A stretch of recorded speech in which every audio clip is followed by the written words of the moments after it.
Atenção! Começa agora uma teleaula de História do Ensino Médio. Você vai assistir a teleaula de número 73. Bons estudos!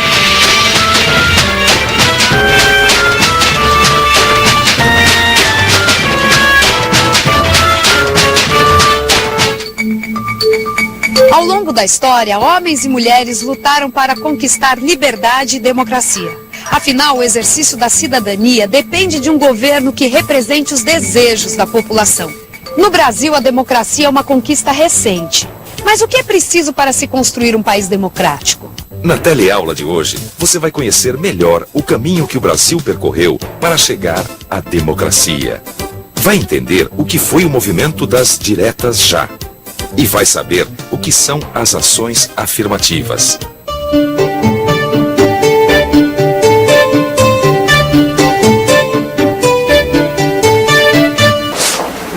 Olha isso! Quase todo mundo confirmou presença. Ai, eu tô super animada com essa reunião dos moradores da nossa rua. E bem aqui na nossa casa. Tá quase na hora, tia. Licença que eu preciso terminar de arrumar. Agora vem cá, o que vai acontecer nessa reunião? Vamos tratar de assuntos de interesse de todos. Coleta de lixo, segurança e a instalação de uma telesala. Vamos também votar para saber quem vai ser o novo representante da nossa rua. Nossa, nessa rua todo mundo participa mesmo, né? O nome disso é democracia. No Brasil, a década de 80 foi um momento decisivo para a consolidação da democracia. Mas ninguém saiu votando para presidente logo de cara, não. Você já votou para presidente da República? Já. Sim, já votei. Hoje em dia, todo cidadão brasileiro pode votar para presidente, mas esse direito não existiu sempre no Brasil. Foi uma conquista de muita luta. Na campanha, que foi chamada de Direta Já, multidões exigiam o direito de escolher diretamente o sucessor do presidente Figueiredo. Tia, você ainda tem sua camiseta das diretas já? Claro, foi uma campanha histórica, um movimento pacífico. Todos queriam acabar de vez com o regime militar. Como, tia? Elegendo um presidente civil através do voto direto. O povo saiu às ruas. Vestindo amarelo, todos cantavam 1, 2, 3, 4, 5 mil. Queremos eleger o presidente do Brasil. 1, 2, 3, 4, 5 mil. Queremos eleger o presidente do Brasil. Mas mesmo com a pressão popular, a emenda que estabelecia a realização de eleições diretas para presidente não foi aprovada no Congresso Nacional. O governo militar tinha muitos aliados e o Congresso ficou dividido. Mesmo sem as diretas, a oposição aproveitou para lançar um candidato com chances reais no colégio eleitoral. Tancredo Neves era governadora de Minas Gerais, um político com muita habilidade e perfil moderado. Um acordo político foi costurado com a ala mais conservadora, anteriormente ligada ao governo militar. O senador José Sarney foi indicado a vice na chapa de Tancredo. E a vitória de Tancredo Neves colocou um ponto final na sucessão de governos militares. Depois de 20 anos, um civil chegava ao poder, dando início ao que o próprio Tancredo Neves chamou de Nova República. Mas aconteceu uma coisa que ninguém esperava, Luísa. Tancredo Neves ficou doente e morreu antes de assumir a presidência. Nossa, que triste, tia. Bota tristeza nisso. Olha, a morte de Tancredo Neves foi um choque para um povo que lutou e esperou tanto pela democracia. Mas e aí, o que aconteceu? O vice-presidente José Sarney tomou posse. E o governo dele, como foi? A inflação foi um dos maiores desafios econômicos no governo do presidente Sarney.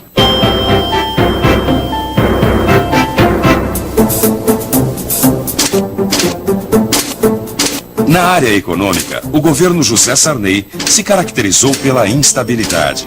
No início do seu mandato, a inflação chegou a 224%. A diminuição do poder de compra era cada vez maior. No início dessa frágil democracia, traumatizada pela morte de Tancredo, ainda vigorava a legislação autoritária do período militar. O país precisava de uma nova Constituição. Você sabe o que é uma Constituição? A Constituição define as normas de um país, define todas as condutas que um cidadão pode ou não ter. Constituição é algo que serve para mostrar que há uma democracia, que todos têm o direito de poder participar, votar. Constituição são as leis que regem o país. É uma lei maior para legislar as outras leis. Uma Constituição trata de todas as regras que orientam a vida em sociedade, seja no setor econômico, político, educacional ou social. Em 1985 foi eleita uma Assembleia Constituinte. A missão dela era elaborar uma nova Constituição brasileira. É isso aí.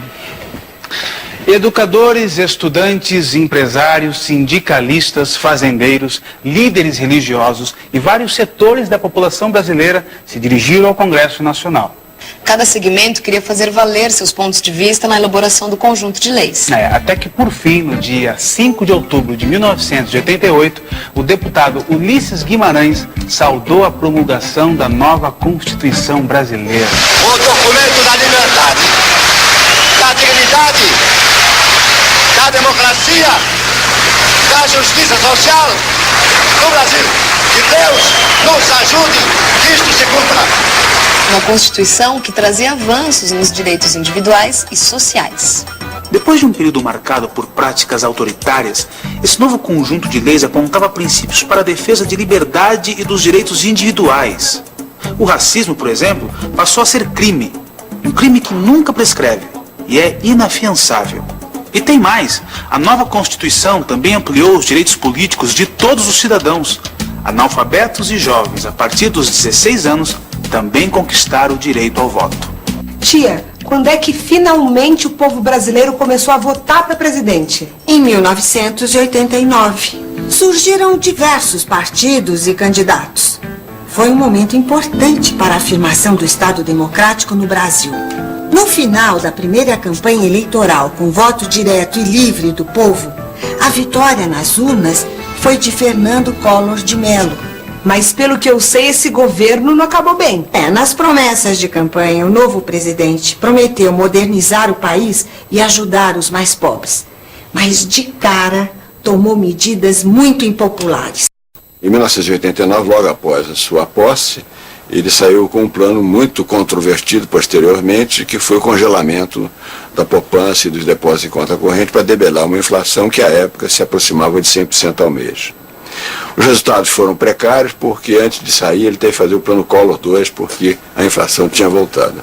Mas mais importante do que tudo isso foi a contribuição do presidente Fernando Collor de Mello na abertura da economia brasileira. Tarifa é o imposto que o país cobra para permitir a importação de produtos. O Brasil era uma economia fechada, portanto, esse imposto era elevadíssimo, era 52% em média, e foi reduzido em média para 14%. Isso obrigou a empresa brasileira a se tornar muito mais competitiva para poder fazer face à competição dos produtos importados. No meio do mandato do presidente Collor, o governo foi acusado de consentir no desvio de uma imensa quantidade de dinheiro público.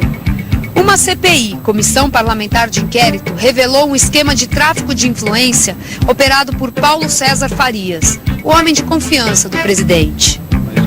A CPI chamou a atenção de todo o país e, juntamente com os movimentos de rua e os setores organizados, realizou o primeiro processo de afastamento de um presidente na história do Brasil.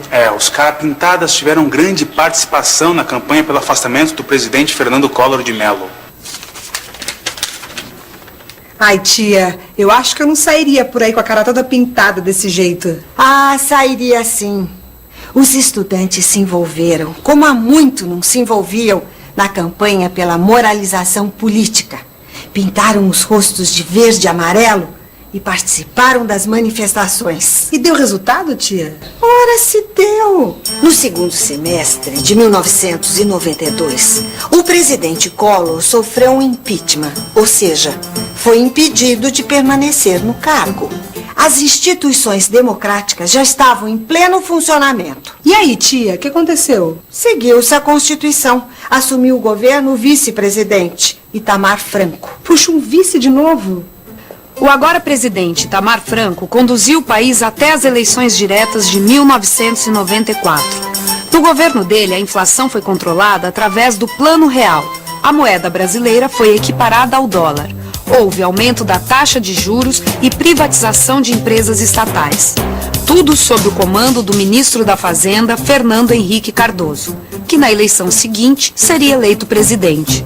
A dificuldade para aprovar projetos fez com que o governo de Fernando Henrique Cardoso fizesse acordos com políticos conservadores do Congresso. Por causa desses acordos, várias emendas constitucionais foram aprovadas, entre elas a emenda da reeleição. Na área econômica, o Plano Real manteve a inflação sob controle. Em primeiro lugar, o governo Fernando Henrique teve a responsabilidade de estabilizar o Estado democrático que tinha sido construído pela Constituição de 88. A democracia no Brasil só se consolidou quando o Estado conseguiu estabilizar as suas bases materiais e dar estabilidade à moeda. A outra inovação foi refazer a relação entre o Estado e a economia. O Estado deixou de intervir diretamente na economia e passou a regular apenas a atividade econômica. Em 2002, na sua quarta tentativa, Luiz Inácio Lula da Silva foi eleito presidente do Brasil. O governo Lula manteve as bases econômicas dos governos anteriores, mas foi além. Aprimorou a política econômica e criou uma agenda de políticas sociais integradas e sustentáveis. Também expandiu as fronteiras na política externa e nas relações comerciais. Então, acho que é um conjunto de aspectos políticos, culturais e sociais que dão a natureza democrática do governo Lula. Pela primeira vez, diminuiu o grau de desigualdade no Brasil. Pela primeira vez, a maioria da população não está nas classes mais pobres, chamada classe D e E, mas está na classe C. Processo de redistribuição de renda a partir do conjunto de políticas sociais. Só isso já daria um caráter social, democratização social, que nenhum outro governo anterior teve no Brasil. Em segundo lugar, as políticas culturais. A própria população mais pobre, mas que tem sua própria identidade, tem conseguido expressar culturalmente suas identidades, suas produções culturais e trocar entre si. Em terceiro lugar, a política internacional. Privilegiar as relações com o sul do mundo, que somos a maioria do mundo. Com isso, o Brasil tem conseguido incentivar os processos de integração regional, o desenvolvimento do Mercosul, a organização do Banco do Sul, a organização do gasoduto continental, em que o gás vai ser um gás para a América do Sul, e a aliança com os países emergentes mais importantes do mundo hoje. China, Índia, África do Sul e assim por diante. Puxa, tia, como a Constituição de 1988 mudou a cara do Brasil, né? Ah, mudou mesmo. O país se redemocratizou. E ao exercer a democracia, muitos cidadãos brasileiros começaram a colher o fruto de suas lutas. Que tipo de lutas? Contra o preconceito, por exemplo. Construir a igualdade em sociedades compostas por muitos grupos diferenciados é um desafio para todas as nações democráticas. A partir das lutas dos negros norte-americanos, foi desenvolvida a teoria das ações afirmativas. São ações que buscam o reconhecimento da existência de discriminações históricas. As ações reconhecem a discriminação e formulam leis destinadas a promover a igualdade e o respeito à diversidade. Com a adoção de ações afirmativas, o Brasil começou a produzir bons resultados contra as discriminações. Os índios estão deixando de ser vistos como seres exóticos e começam a conquistar sua cidadania. O mesmo aconteceu com centenas de populações negras que vivem em comunidades remanescentes de quilombos. Desde a promulgação da Constituição, elas vêm conquistando o direito de uso das terras que tradicionalmente sempre ocuparam. Algumas universidades públicas decidiram adotar o sistema de cotas para o ingresso de pessoas que, de outra forma, não teriam acesso à formação superior. Leis trabalhistas foram criadas para proteger a maternidade. Apesar de ainda termos muito trabalho pela frente, é importante notar que muita coisa mudou mesmo desde a promulgação da Constituição de 1988. E para reforçar quanta coisa rolou no Brasil nesses últimos anos, é hora de você ficar de olho na revisão. E atenção, se liga aí que é a hora da revisão. Na teleaula de hoje, você viu que a campanha Diretas Já teve um papel muito importante na redemocratização do Brasil. Acompanhou como foram os governos brasileiros eleitos depois da Constituição de 1988. Conheceu alguns avanços dos direitos civis de vários grupos sociais. Percebeu que mesmo com a evolução das últimas décadas, a construção de uma nação cada vez mais democrática ainda está em andamento e depende da participação de cada um dos cidadãos brasileiros. A década de 90 foi de aprendizado, de sonho e de lutas. Com muitas dificuldades, caminhamos rumo a um Brasil melhor. A sociedade democrática de hoje é o fruto da cooperação existente numa sociedade organizada. Uma organização que depende da ação de todos nós. Então, podemos começar a nossa reunião?